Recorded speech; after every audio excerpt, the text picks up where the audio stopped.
guys, lignit. Tara. Init kayo guys.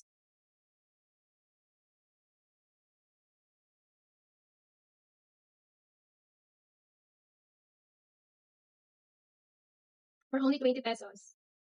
May binignit ka na. With spoon pa.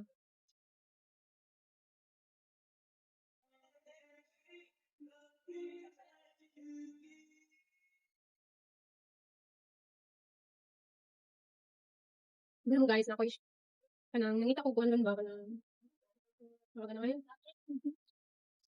Learning once, you know, hindi the permanent strong, no?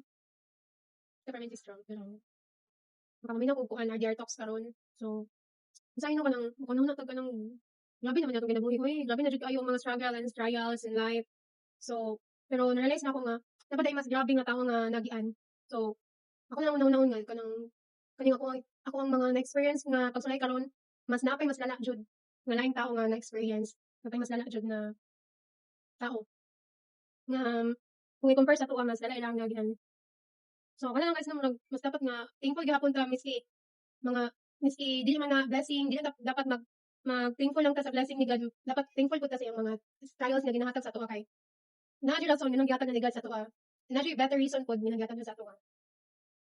Ano ba?